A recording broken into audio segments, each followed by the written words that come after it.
السلام علیکم ورحمۃ اللہ وبرکاتہ۔ تمام دوستوں کو پیغام رمضان ٹرانسمیشن میں ایک مرتبہ پھر خوش آمدید کہتے ہیں، اور آج ہمارے ساتھ بڑی ہی خوبصورت شخصیت اور میرے استاد محترم بھی ہیں، گجرات شہر سے جو تشریف لائے ہیں، ان کے ساتھ ہم جو ہے وہ محو گفتگو ہوں گے۔ تو اپنے پروگرام کا آغاز سب سے پہلے ہم اللہ رب العزت کی لارائب کتاب اور نبی پاک علیہ الصلوۃ والسلام کی نعت سے کریں گے۔ تو میں مختصر تلاوت کے لیے ملتمس ہوں حافظ محمد حماد صاحب سے، ان سے التماس کرتا ہوں کہ وہ آئیں اور مختصر تلاوت کے ساتھ ساتھ ہدیہ نعت بھی پیش فرمائیں۔ اعوذ باللہ من الشیطان الرجیم، بسم اللہ الرحمن الرحیم، قل یا ایہا الکافرون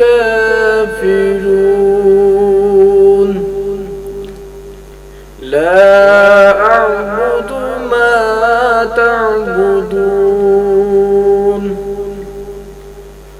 ولا انتم عابدون ما اعبد ولا عابد ما عبدتم ولا أنتم عابدون ما أعبد لكم دينكم ولي دين۔ صدق الله العظيم۔ صلی اللہ علیکہ یا رسول اللہ، وسلم علیکہ یا حبیب اللہ۔ جیرے دل وچ رکھ دینے، جیرے دل وچ رکھ دینے، ارمان مدینے دے، جیرے دل وچ رکھ دینے، ارمان مدینے دے، بن جاندے کدی نہ کدی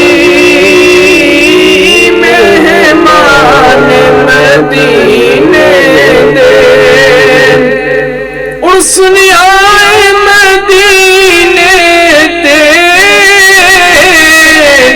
جد دوروں نظر پیندی، سنی آئے مدینے تے جد دوروں نظر پیندی، جی کردا ہو جائے، جی کردا ہو جائے، قربان مدینے تے، بن جاندے کدی نہ کدی مہمان مدینے دے۔ اور مولا تیرا شکر کراں،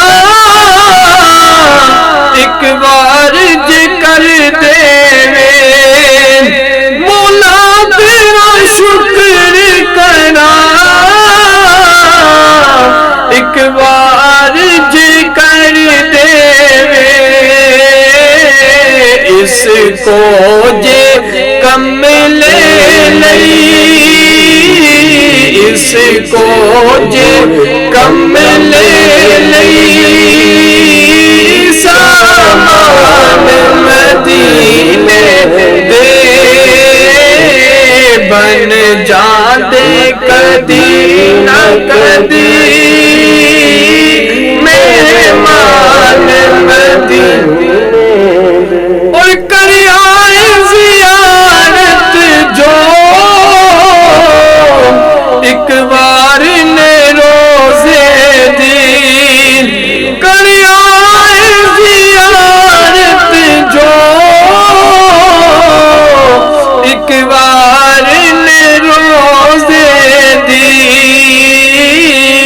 ساری عمر نہیں دے سکتے،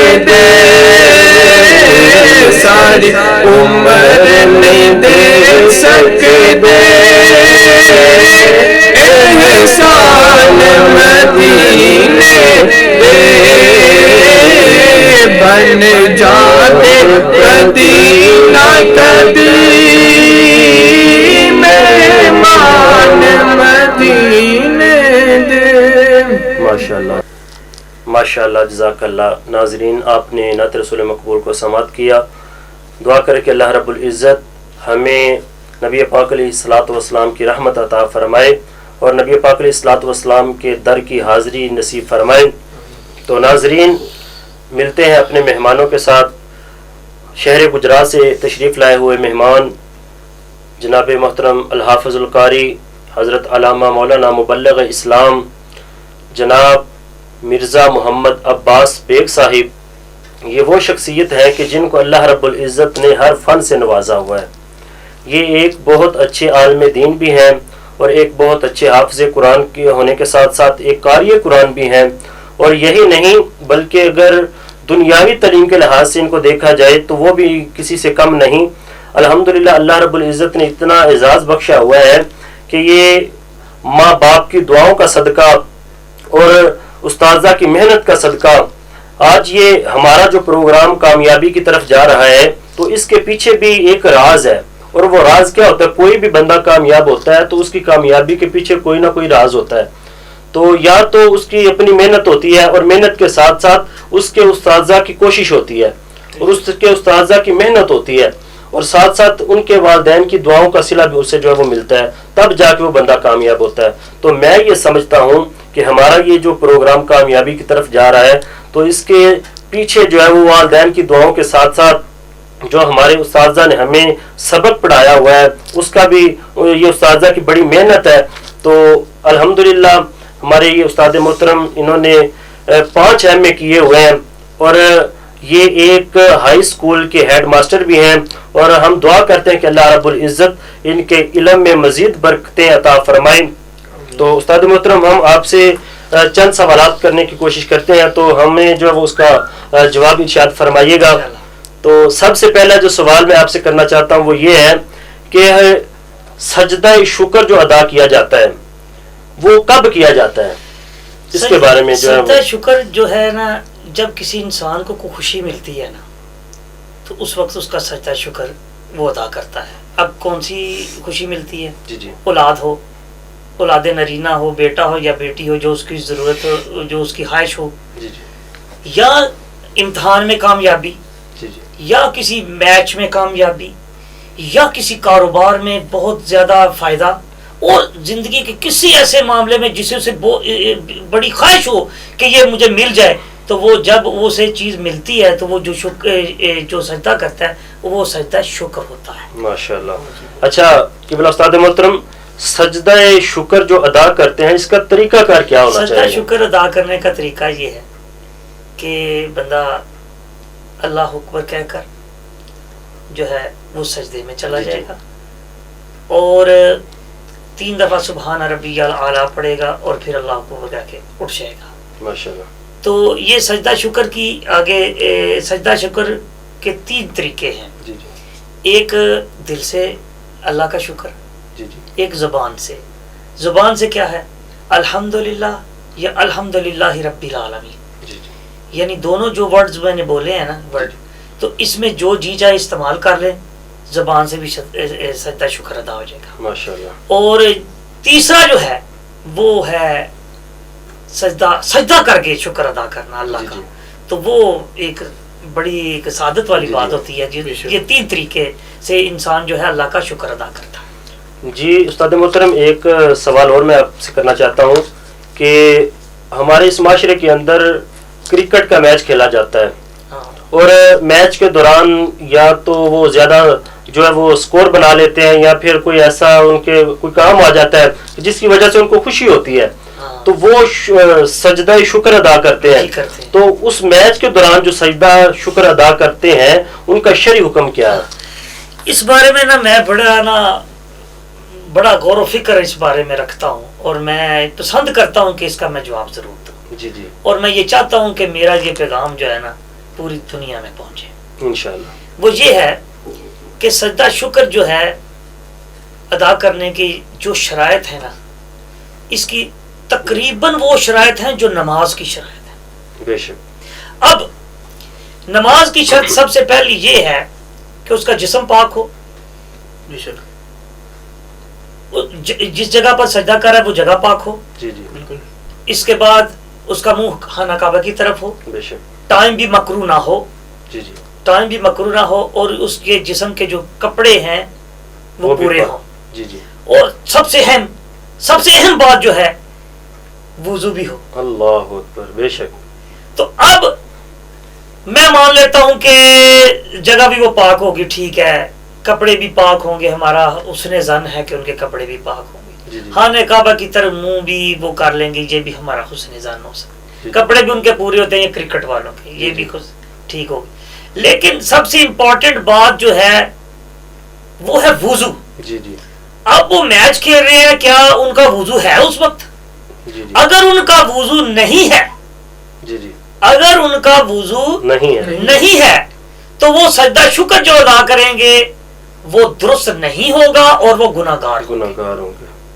اور اس کے آگے چلتا ہوں میں بات کرکٹ کی، تو بات میں صرف ایک بات، کرکٹ میں وضو کا زیادہ امپورٹنٹ ہے بات، جی جی، لیکن جب ہم ہاکی کی طرف جاتے ہیں، جی جی، جب ہم فٹ بال کی طرف جاتے ہیں، جب ہم اسکواش کی طرف جاتے ہیں، جب ہم ٹینس کی طرف جاتے ہیں، جب ہم جمناسٹک کی طرف جاتے ہیں، جب ہم باکسنگ کی طرف جاتے ہیں، اور جو ایسے کھیل ہیں جس میں جو نکر بندوں نے پہنی ہوتی ہے اور ان کے گھٹنے نظر آ رہے ہوتے ہیں، جی جی، تو وہ تو کلیئر کٹ نظر آ رہا ہے کہ ان کا سطر عورت جو ہے، وہ پورا جو نہیں سطر عورت ہے وہ پورا نہیں نہیں ہے، ہے، تو ایسی صورت میں وہ سجدہ کریں گے تو وہ گناہگار ہے، کلیئر کٹ۔ وضو تو ایک چھپی ہوئی بات ہے، ممکن ہے وہ بھی وضو ہو بھی ایک بندے کا، بالکل، لیکن جو نظر آ رہی ہے بات کہ اس بندے نے نکر پہنی ہوئی ہے، اس کے گھٹنے نظر آ رہے ہیں، جی جی، میرے نبی صلی اللہ علیہ وسلم نے فرمایا ہے، یہ تمام مومنوں کے لیے یہ حدیث موجود ہے، آپ نے فرمایا کہ مومن مرد کا جو سطر ہے ناف سے لے کر، یعنی ناف بیچ میں نہیں ہے، گھٹنے سمیت تک جو ہے یہ مرد کا سطر ہے۔ اگر یہ سطر بندے کا پورا نہیں ہے، جو نماز کی شرط میں یہ شامل ہے، جی جی، اور اسی طرح سجدہ شکر میں بھی کی شرط میں بھی شامل ہے، جی، اور اگر کوئی شخص یہ اس طرح سجدہ کر لیتا ہے، جیسے ہاکی میں پاکستان نے 1971 میں ورلڈ کپ جیتا، پھر 1978 میں جیتا، 82 میں جیتا، 94 میں جیتا، جی جی، پھر 1984 میں پاکستان نے اولمپکس جیتا، تو اس میں 1984 میں اولمپکس میں سجدہ کیا گیا، 1994 کے ورلڈ کپ میں پاکستان نے جیتا، سجدہ کیا گیا، لیکن ان کے سطر ہی پورے نہیں تھے۔ سطر ہی پورا نہیں تھا۔ تو میں آج تک حیران ہوں کہ کسی عالم دین نے کسی پلیٹ فارم سے آج تک پاکستان کے کسی کھلاڑی کو یہ بات، کسی ٹیم کو بات ہی نہیں بتائی کہ کم سے کم ہاکی کا سطر جو ہے وہ پورا کرے۔ اگر کوئی اعتراض ہے انٹرنیشنل کے جو فیڈریشن ہے ہاکی کی یا دوسری کھیلوں کی، تو انہیں لکھ کر گورنمنٹ کی طرف سے پیغام دیا جا سکتا ہے، اور ٹیم جو ہے ریکویسٹ کر سکتی ہے کہ یہ ہمارے مذہب میں یہ ہمارا سطر اتنا ہونا چاہیے، تو کم سے کم ہمیں اتنے جو ہے یہ پاجامہ یا نکر پہننے کی اجازت ہونی چاہیے۔ تو میرا نہیں خیال کہ وہ اجازت نہ دے، لیکن پاکستان کو بنے 72 سال ہو گئے ہیں، پہلی دفعہ پاکستان نے اولمپکس 1948 میں شامل ہوا تھا، اور آج تک پاکستان کی ہاکی ٹیم کا سطر ہی نہیں پورا ہوا، اور سجدے پہ سجدے کیے جا رہے ہیں۔ نہ کسی کھلاڑی نے غور کیا ہے، نہ عالم دین نے آج تک، اتنی دفعہ ٹیلی ویژن پر آئے ہیں اور کسی نے غور ہی نہیں کیا۔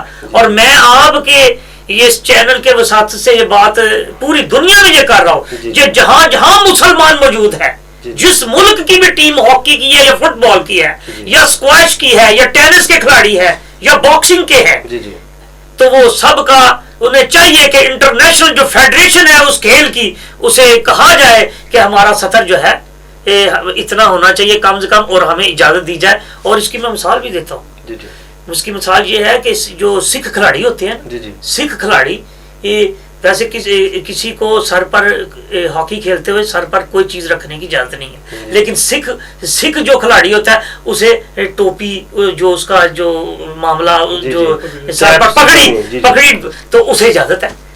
اگر اسے اجازت مل سکتی ہے تو مسلمانوں کو نکر جو ہے گھٹنوں تک لے جانے میں اجازت جی استاد محترم ماشاءاللہ آپ نے بہت اچھی گفتگو فرمائی ہے.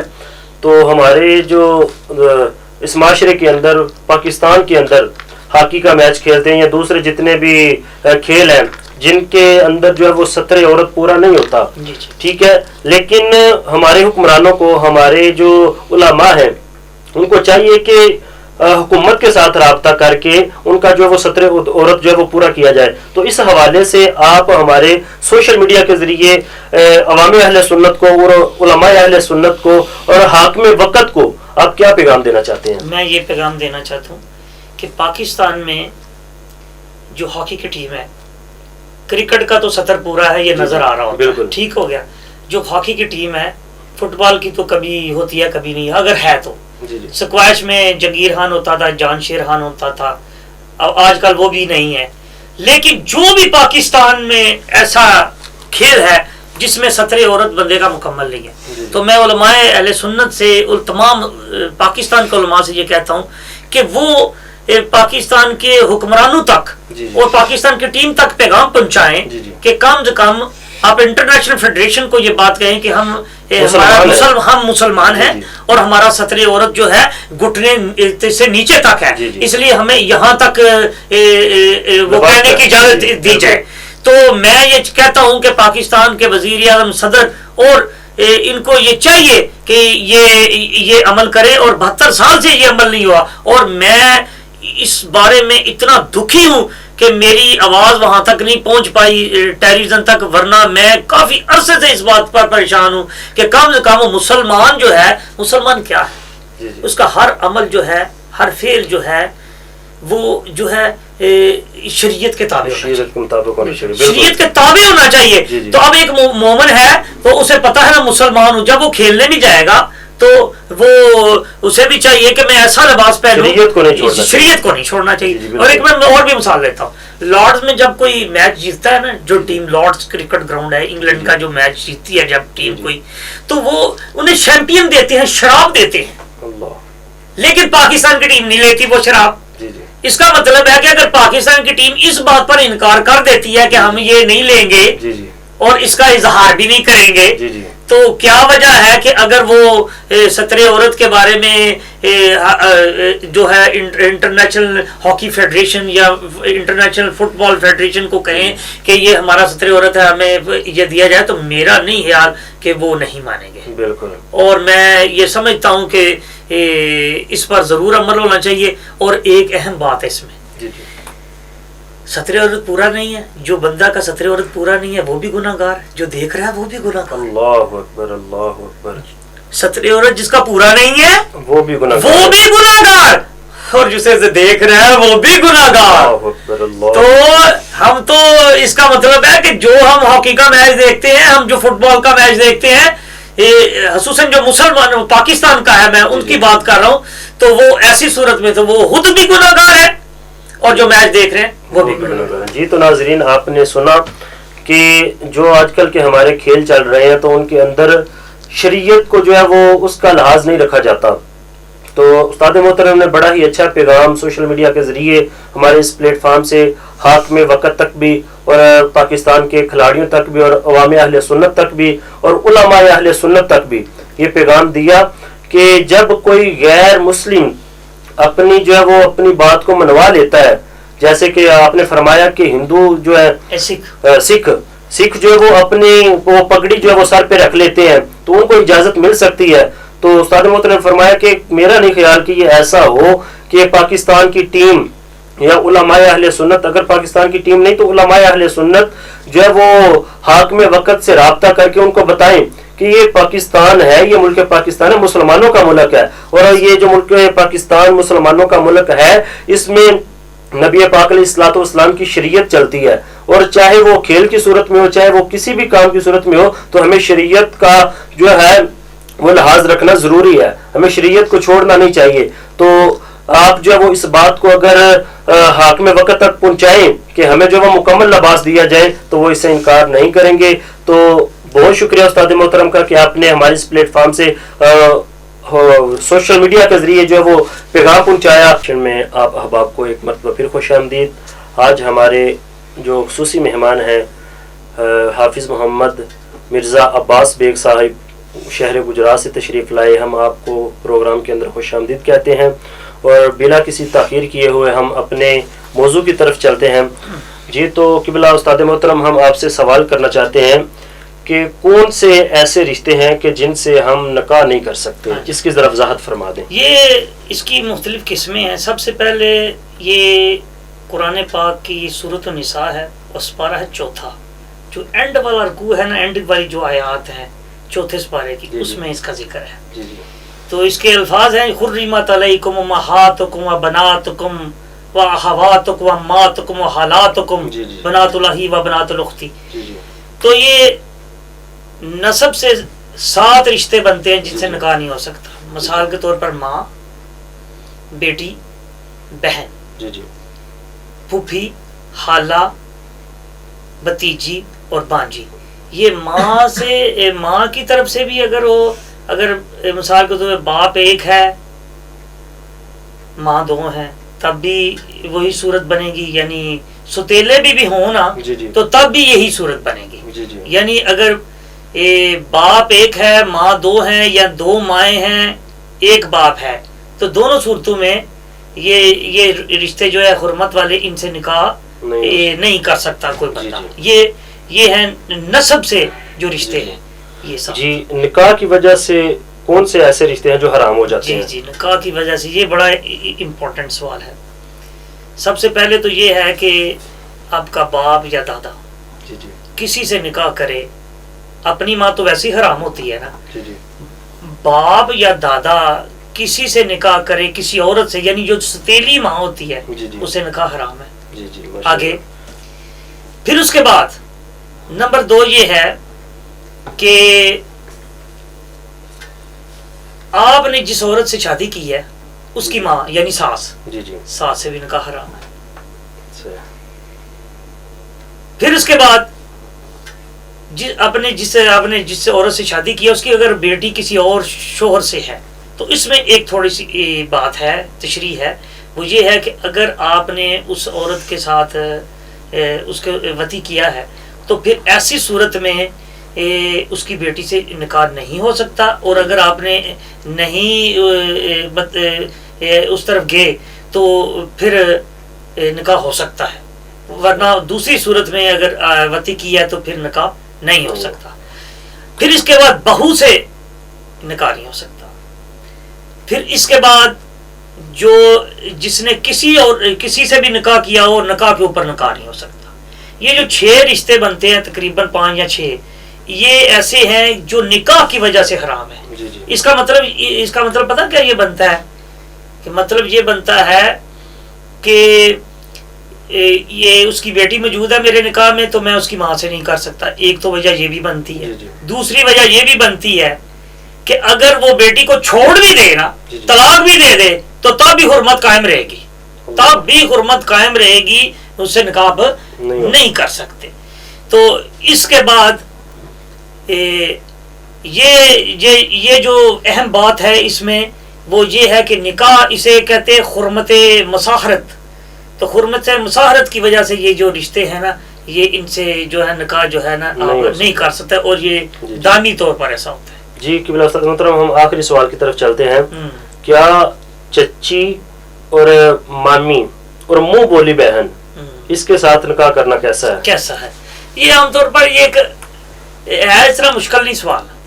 مطلب یہ ہے کہ چچا اگر فوت ہو جائے یا چچا اگر اپنی بیوی کو طلاق دے دے تو وہ عدت پوری کر لے تو وہ جو بھتیجا ہے اس سے شادی کر سکتا ہے۔ اسی طرح جو ماموں اگر کسی عورت اپنی بیوی کو چھوڑ دے یا ماموں فوت ہو جائے تو نکاح ہو سکتا ہے۔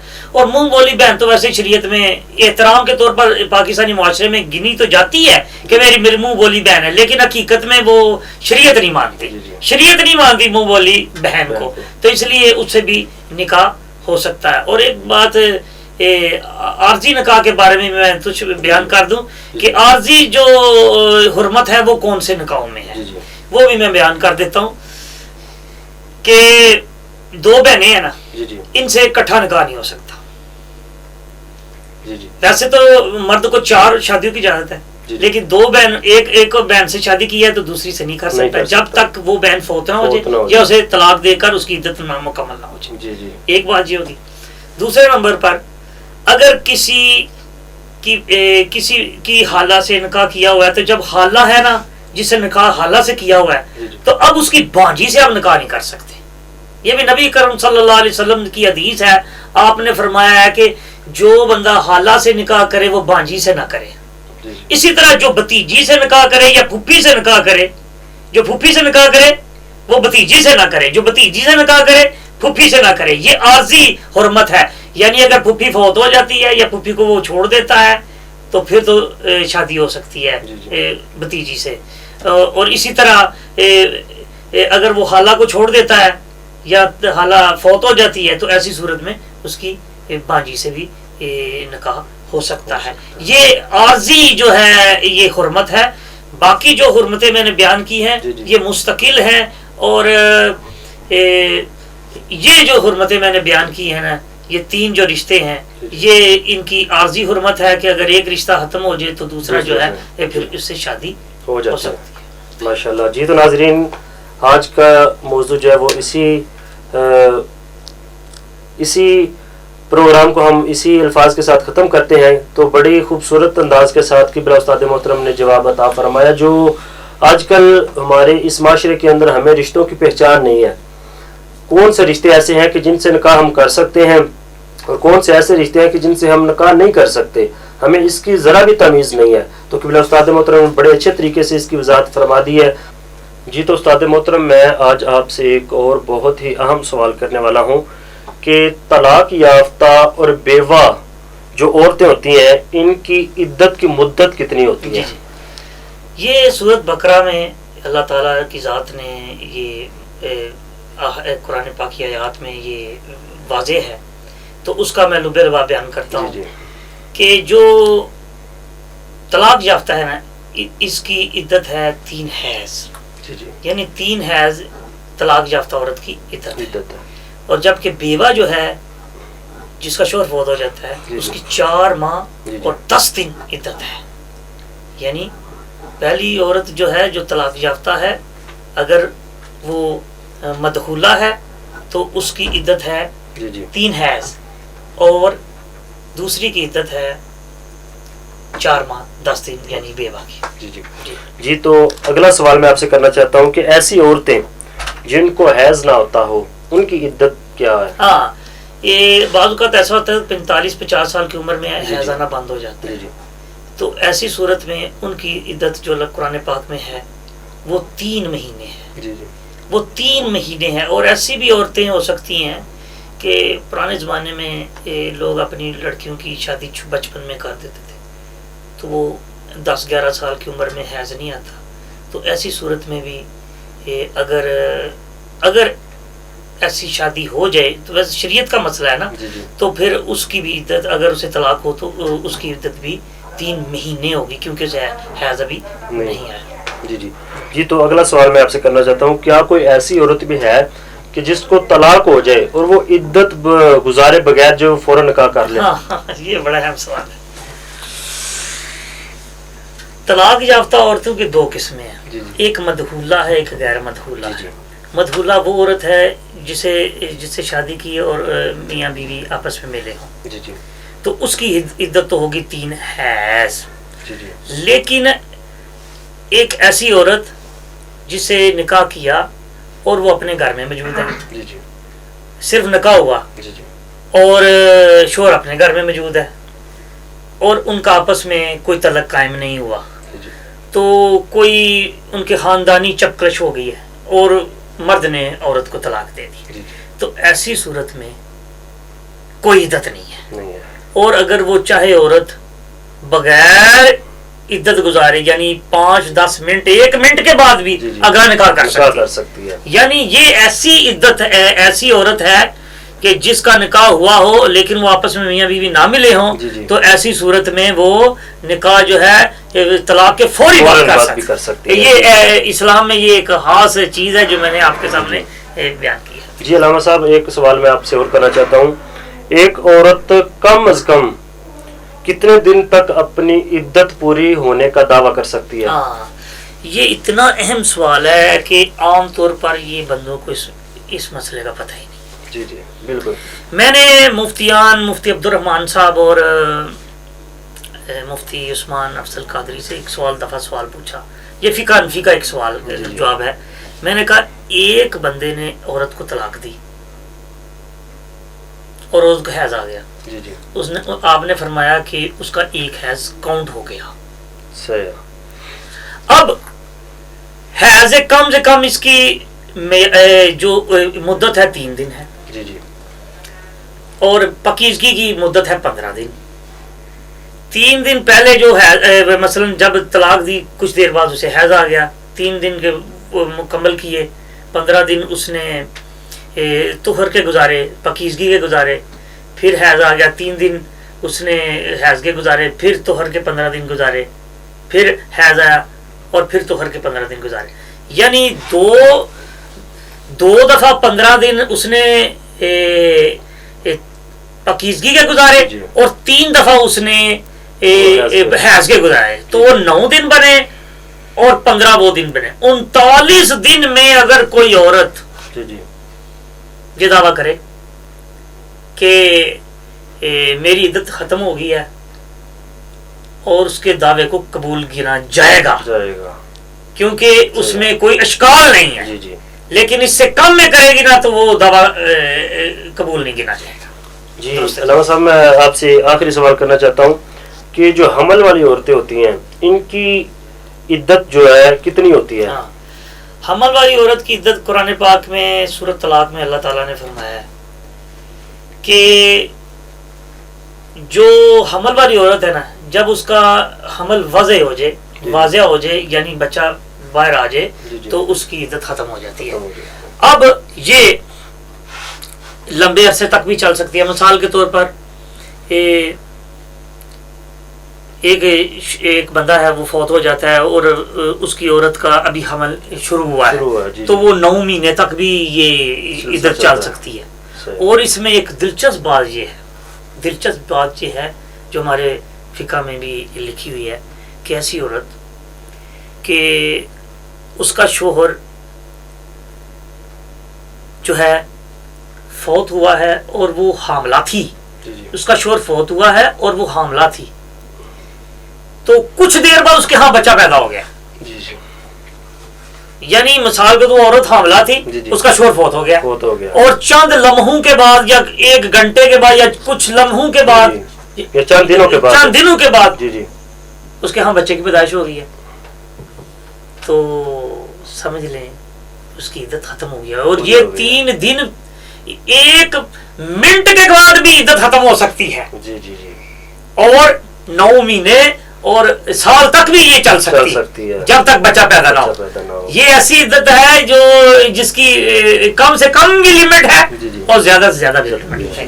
جی تو ناظرین کرام, آپ نے سنا کہ آج کل کے ہمارے اس معاشرے کے اندر بہت سارے ایسے سوالات اٹھتے ہیں کہ طلاق یافتہ عورتوں کے ساتھ جو ہے وہ ابھی اس کی عدت بھی پوری نہیں ہوتی اور دوبارہ سے اس کا نکاح جو شروع ہو جاتا ہے, یا اس طرح کے بہت سارے ایسے مسائل ہیں ہمارے اس معاشرے کے اندر. تو ہم نے ان تمام سوالوں کے جواب علامہ صاحب سے بخوبی جانے. جی تو علامہ صاحب, آج کل کے اس معاشرے کے اندر طلاقیں جو ہے وہ عام ہو چکی ہیں.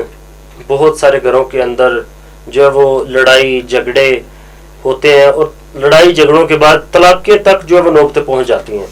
تو اس کی وجوہات بعض عورتیں ہوتی ہیں اور بعض مرد ہوتے ہیں کہ بعض عورتیں جو ہے وہ مردوں کا کہنا نہیں مانتی اور بعض مرد جو ہے وہ اپنی عورتوں کا کہنا نہیں مانتے, اور یہ لڑائی جو ہے بہت عام ہو چکی ہے. تو ہمارے اس پلیٹ فارم سے سوشل میڈیا کے ذریعے آپ اس کے بارے میں کیا کہنا چاہتے ہیں؟ یہ بڑا ہی اہم ٹاپک ہے اور میں سمجھتا ہوں کہ میری زندگی کا بہت اہم ٹاپک ہے اور یہ اسلامی معاشرے کا بھی اہم ٹاپک ہے. وہ یہ ہے کہ جب ایک عورت کسی سے نکاح کرتی ہے نا تو اسے اس بات کا پتہ ہوتا ہے کہ اس کی کتنی گنجائش ہے, یہ یعنی وہ کتنا مال کماتا ہے. ہم سب مسلمان ہیں, عورت بھی, ہماری بہنیں بھی جو ہیں یہ بھی مسلمان ہیں, ہم بھی مسلمان ہیں. ہمیں تابع نبی پاک صلی اللہ علیہ وسلم اور اللہ کی تعلیمات کے تابع ہمیں ہونا چاہیے. جی بالکل. ہمیں اپنی خواہشات کے تابع نہیں ہونا چاہیے, ہمیں دنیا داری کے معاملات کے تابع نہیں ہونا چاہیے کہ وہ کیا کر رہا ہے, وہ کیا کر رہا ہے, وہ کیا کر رہی ہے, یہ نہیں ہمیں دیکھنا چاہیے. ہمیں اپنی حیثیت کے مطابق اگر ایک آپ کا شوہر 25,000 یا 30,000 روپیہ کماتا ہے تو آپ نے جب شادی کی تھی تو وہ یا مزدور تھا یا گورنمنٹ کا ملازم تھا یا درمیانہ تاجر تھا یا بڑا تاجر تھا, آپ کو پتا تھا. ٹھیک ہے, بچے پیدا ہوئے, اللہ تعالیٰ آہستہ آہستہ رزق میں اضافہ کرتا جاتا ہے. بالکل ایسا. اب عورت, ہمارے معاشرے میں لڑائی جھگڑے کی وجہ یہ بنتی ہے کہ جب عورتیں دوسرے لوگوں کو دیکھتی ہیں نا کہ وہ امیر ہیں یا وہ اپنے بچوں کے لیے کپڑے لا رہے ہیں, جوتے لا رہے ہیں, اچھے اسکولوں میں پڑھا رہے ہیں, تو وہ اپنے شوہر کو وہ تنگ کرتی ہیں. وہ تنگ کے نتیجے میں یہ ہوتا ہے کہ وہ جو مرد ہے کرپشن کی طرف جاتا ہے, مجبور ہو جاتا ہے کرپشن کرنے کے لیے. اور صرف اپنی خواہشات کو پانے کے لیے میری اپنی بہنوں سے یہ گزارش ہے, میری گزارش ہے کہ جو آپ کا شوہر کماتا ہے نا اس میں زندگی گزارنے کی کوشش کرے اور اسے تنگ نہ کرے. جب وہ تنگ ہوتا ہے نا تو پھر وہ کرپشن کرتا ہے. مثال کے طور پر آج کل کرونا وائرس کی وجہ سے لاک ڈاؤن ہے, بے شمار گھروں میں کھانے پینے کا انتظام بڑا مشکل ہے. تو اب عورتیں شوہروں کو تنگ کریں کہ جہاں سے جی جائے پیسے لے کر آؤ, اور ہمارے یہ ایک ورڈ بولتی ہیں وہ محاورہ, ورے دن اگر ساڑے بچیاں کپڑے نہ پائے ساڑی کی زندگی ہے. اور یہ مسلمان کی جو زندگی ہے ازواج کی زندگی ہے.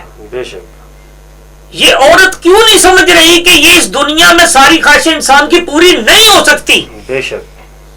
تو پھر جو اس کے پاس ہے اگر اس میں وہ ڈنڈی مارے تو بہیلی کا ایک کردار ادا کرے تو پھر وہ غصہ کر سکتی ہے, پھر وہ بندوں کو بھی بتا سکتی ہے کہ یہ میرا شوہر ایسا کر رہا ہے.